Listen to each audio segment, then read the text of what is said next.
Now let's get into our NFC South record predictions for what it is. Joe just made some pretty heavy comments about the additions there, but the place that I want to start is who is your last place team, the Joe Morley, for the NFC South?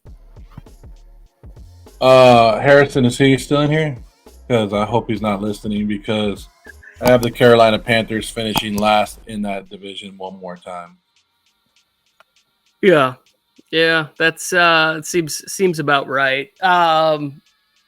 Expand on that. Like, I mean, because they did, you bring in Canales, he's shown promise with young QBs. They invested offensive line. Like, why is it still going to be last place? And what's the record prediction? Like, where you have them at? How many wins, losses? What's the I wanted to go. I was trying to look at different ways, because I do like the Canales hire, and I'm not trying to knock him, but I just think this whole division is weaker. I'm not sold on the Deontay Johnson acquisition like everybody else is, like saying he's going to come in and make a difference for Bryce. No, he's not, because have you ever watched Deontay Johnson? Every fucking game is a headache with him, especially if you're a fantasy football owner. He's down, he's up, he's down, he's up. Then you already have questions with Leggett and his availability and his health. He's already got hurt. That I'm not trusting the offensive line. I know you gave that big old money to Robert Hunt, but yeah, okay. And then the defense, I've always liked Carolina's defense. I just don't think it's enough to get it going. I think they're a building team and they're going in the right direction. If their owner doesn't step on their own nuts again, let this Dave Canales and this offense keep going and building people. But it's just, we're a year too early. And really, do we even believe Jadeveon Clowney is about anything anymore? Like, now he's just a name on a defense that we're like, oh, Clowney's there.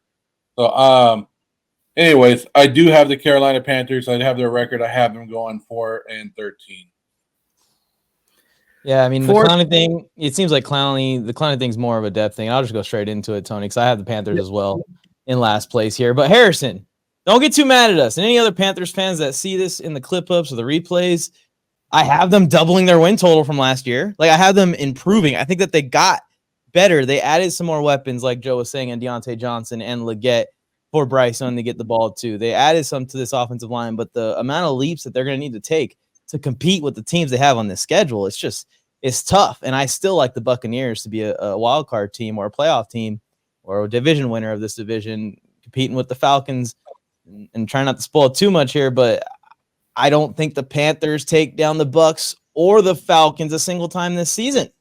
There's 4 losses right there in the division, and then we talk about the Chargers and the Raiders and the Bengals and the Chiefs and the Eagles and the Cowboys and the other teams on this schedule.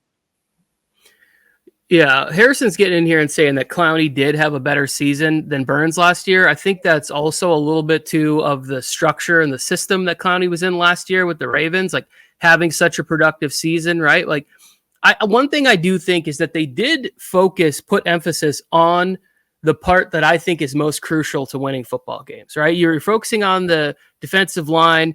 They're adding guys like Ashawn Robinson, who I think is an underrated player, and Jadeveon Clowney, both guys that I think are good against the run there. Offensive line, Damian Lewis and Robert Hunt. So you're trying to, to fortify the trenches, which is very, very important. With that being said, 3-14, because you can't tell me that a team can have that big of a turnaround with how difficult the schedule is on there, because I do think they did really well in free agency and bringing in pros, but it's just got to be such a jump for Bryce Young and the amount of pressure that's there, because it's not just that Bryce Young is going to be compared to CJ Stroud, who's had a monster year, and then the Texans were able to even go crazier. We're going to talk about them when we get to the NFC South in free agency this year for him. But now it's that the Bears were able to get Caleb Williams because of that pick. So now he's compared to that guy too. And if the schedule, if it looks like they might end up with the first pick again, then all of the conversations start for Bryce Young.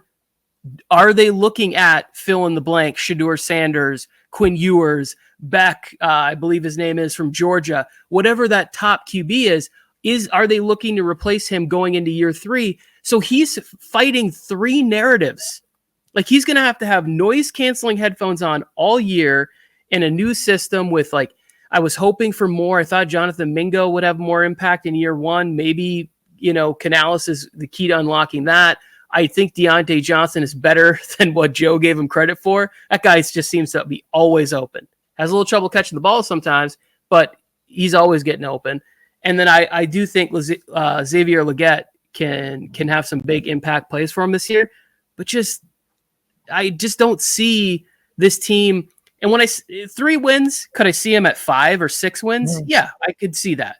But just the way that it worked out when I was going through, I went game by game again this year and did my picks and then put some fine tuning on certain things.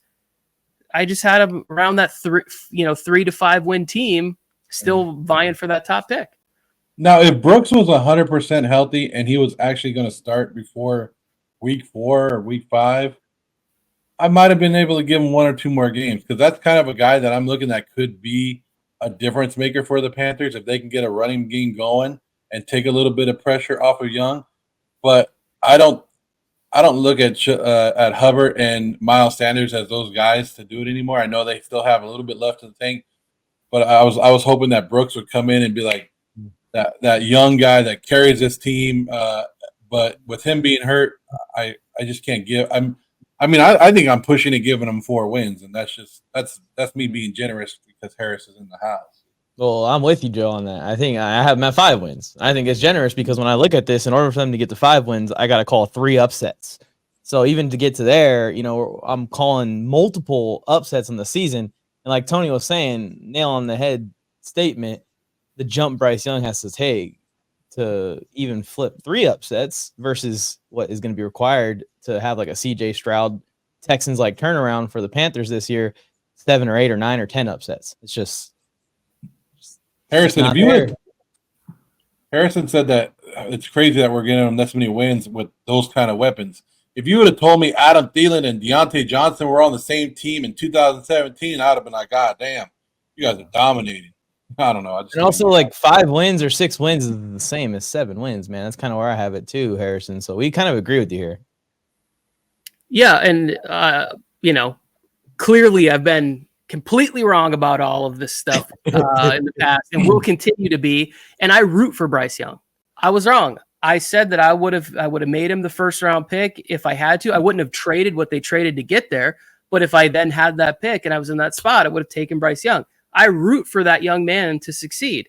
And I think one of the positive things we saw from him last year was, can he take hits at the NFL level? Can he be out there? And I think he played at least maybe all the games. Yeah. But he played at least 16 of the games.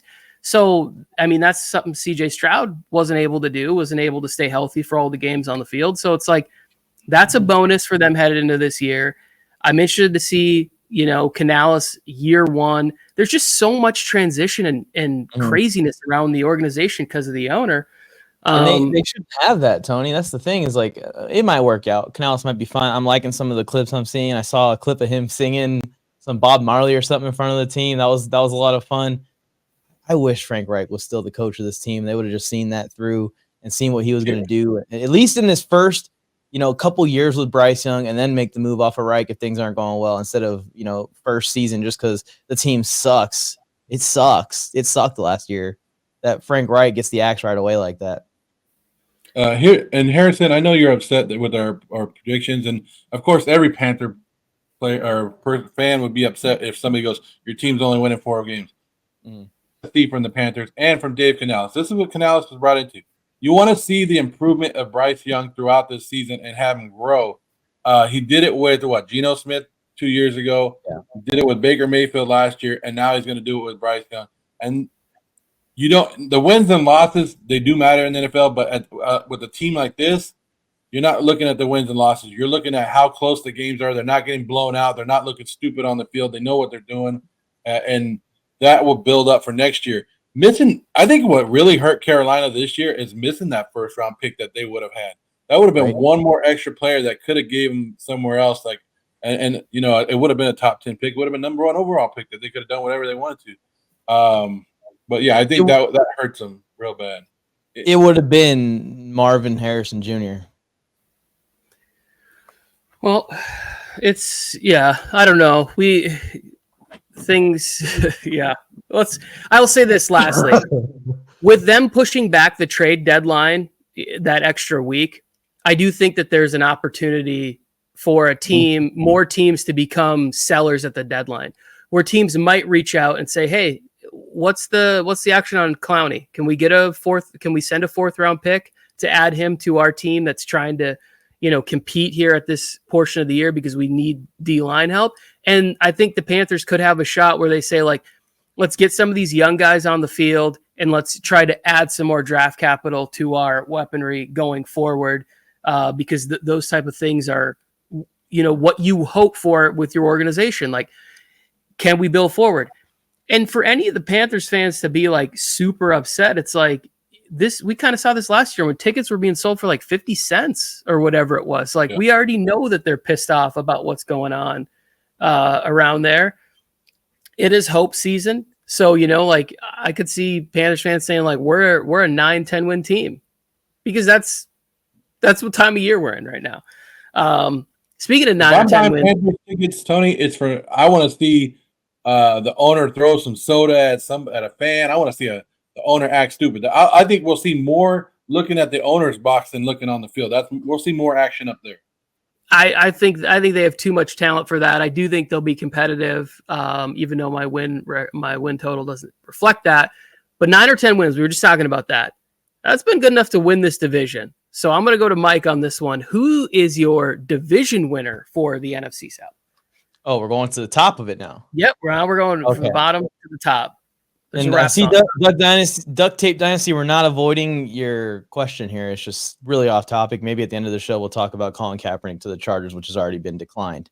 But I have the Atlanta Falcons winning this division, guys. I was on the fence of which way to go between the Falcons and the Buccaneers when I was preparing for this episode, and just thinking about what they added to the pass rush, added to the secondary. I have to just give the Falcons that slight edge. I also look at the Falcons schedule, and it's hard. It's almost the same as the Panthers schedule, but I like these matchups a lot better. I think that the Falcons can handle this schedule a lot better than the Panthers will with what they have and the experience they've added at quarterback. I think this offense has potential to be a top 10 offense immediately with Kirk Cousins. So I have the Falcons at 11-6. I think that's about right where they'll be. I think that 10-11 wins is going to win this division this year. And I think that the Falcons are going to be the team to do it. 11-6 for the Atlanta Falcons is what you got, huh?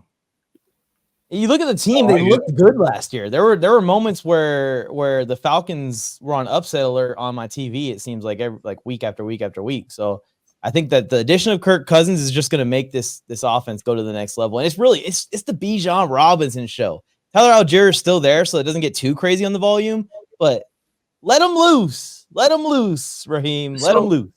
Let me just, I'm going to kick it to you in a second here, Joe. I just want to say this. They bring in Zach Robinson from the McVay tree. This is somebody that I think can help the transition for Kirk Cousins. Joe, go ahead.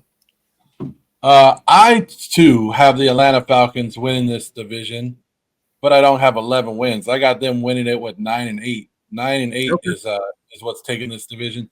And we've seen it. This is the division that 8 wins has won it before, so it's not nothing different. They beat up on each other. Yeah, I think we have that keyed up too somewhere. We should have played that one. But yeah, I have them at 9-8. I have the Atlanta Falcons winning the division 9-8. Same thing. I like Kirk. I like the offense. I wasn't sold on the defense, and I was questioning it. If we would have done these predictions like last week before Justin Simmons and Matthew Judon, maybe I would have dropped them 1 or 2 more games or 3 more games. But I like those. Jesse Bates and Justin Simmons in your running your safety positions should be pretty damn good defense. Shouldn't be able to do a lot against them. And I mean, look at the quarterbacks they're going up against, and that's kind of why I picked. I was more on the Falcons to win this division. Is I'm just looking at who has the better quarterback in this division, and it's Kirk Cousins. Yeah. So Falcons acquisitions, obviously Kirk Cousins and Darnell Mooney. And to me, it started off a little bit slow, but then when you add the names of Judon and Simmons, it does start to look like a more impressive offseason of names that at least the average fans recognize there.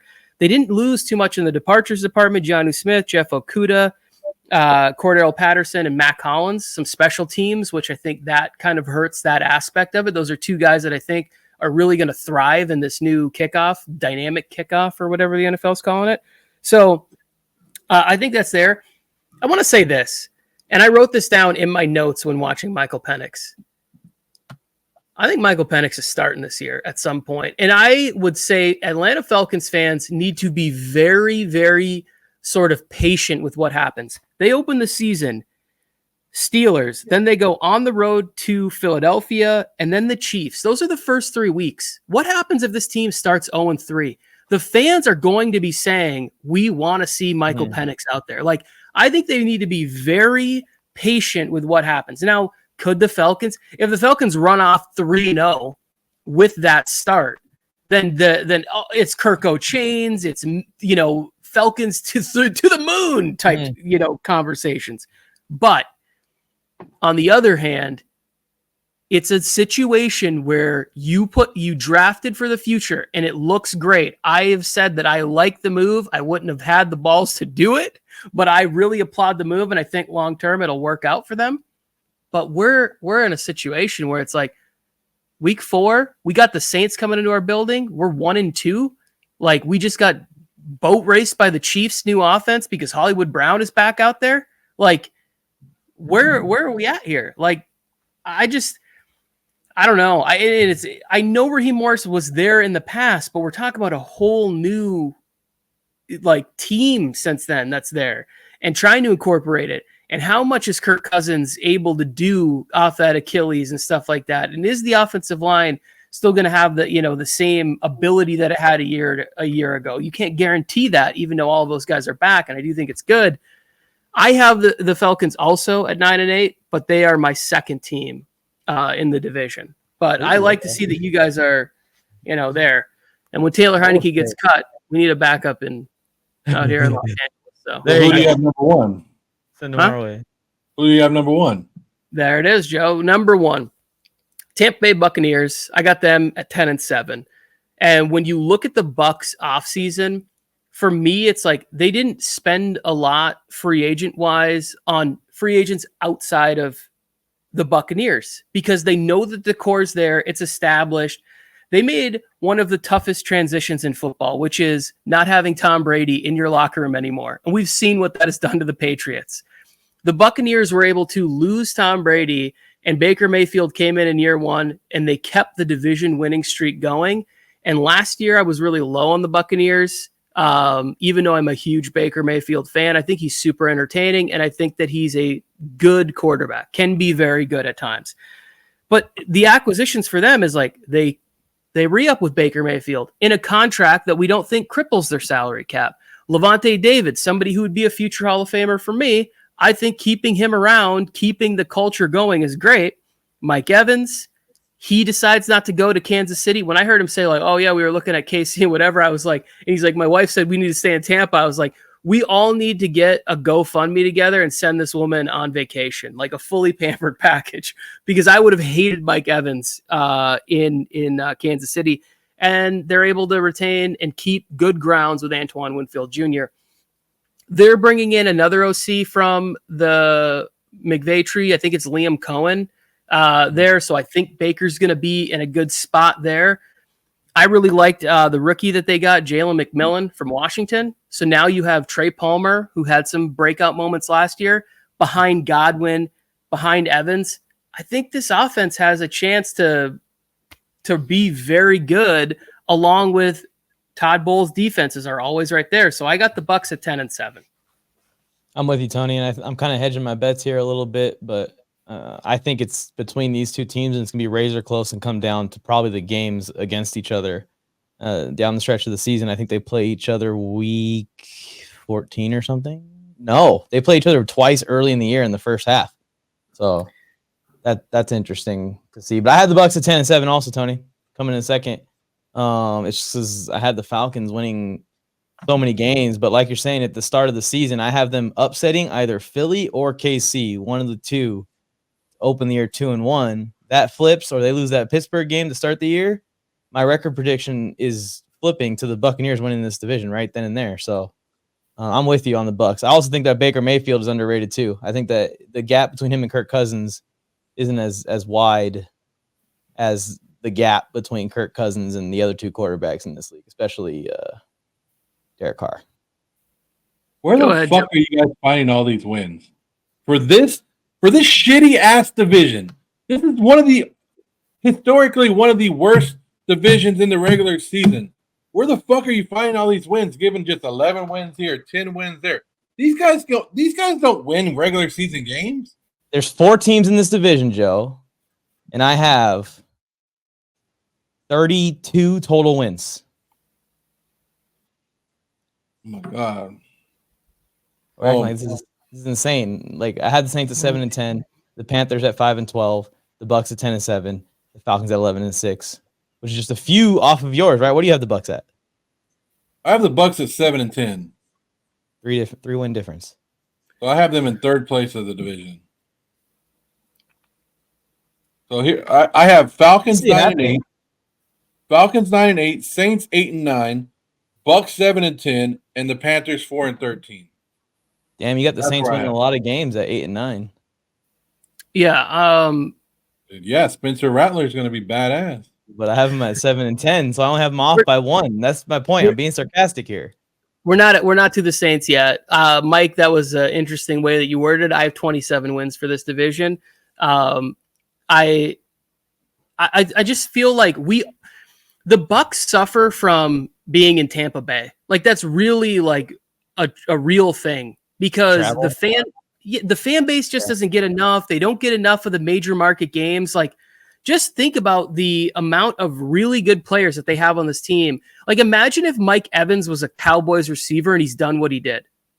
We would be talking about him as, like, up there with all-time great wide receivers. Like, he would be, and we don't even look at him. Like, we don't even talk about him like that. Like, every year we do lists of top 10s, and I don't see Mike Evans on any of those lists, right? Like, they're bringing in the new offensive coordinator who talks about using Godwin like they use Cooper Kupp. Like, these type of things, I think, just get overlooked because the Bucs don't get the same amount of coverage. But every year their defense is sound. They're good up the middle with David and Winfield playing. We got safety, linebacker, and you got Vita Vea. Like, they're just stout all the way through the defense. I do think that the pass rushing could be a bit of a problem this year, but that's where Bowles just needs to get a little creative. So the Bucs win the division, the last 4 years, and then we're supposed to be more excited about the Falcons because they got a new defensive head coach and a 36-year-old quarterback who's coming off of an ACL injury. Like, I have the Falcons at 9 wins, but if I'm going to give the edge to one of the teams, I'm giving it to the Buccaneers. To go back to the Falcons also in the QB situation that they're in, like, if the reality happens where either Kirk has let's hope he doesn't get hurt, but even a minor injury, and MPJ gets in there and he's good enough to where it's like clear you can't come off of him, or if, like you're saying, Tony, they're struggling and MPJ gets in there, like, is Kirk Cousins potentially getting shipped out of Atlanta in year 1? It's going to be tough, and like, what teams are going to be looking at him? So I know a team that needs a quarterback next year, but I don't want to say it because I feel like they're going to extend Dak. But so I think that I've seen and heard and read a few things where, like, they can technically get out after 1 year, where it's not that crippling. Like, it's still, less of a cap hit or something crazy like that, where it's like around what Russell Wilson, and the Eagles have done it with Carson Wentz, where guys have signed big contracts and they've owed a lot of money. The Rams went through it with Goff, and we've seen this situation before where it's been like that. They can. If Michael Penix is the one that wins games, because that's what this business is about, you need to keep your job, and you need to do that by winning games, by winning the division.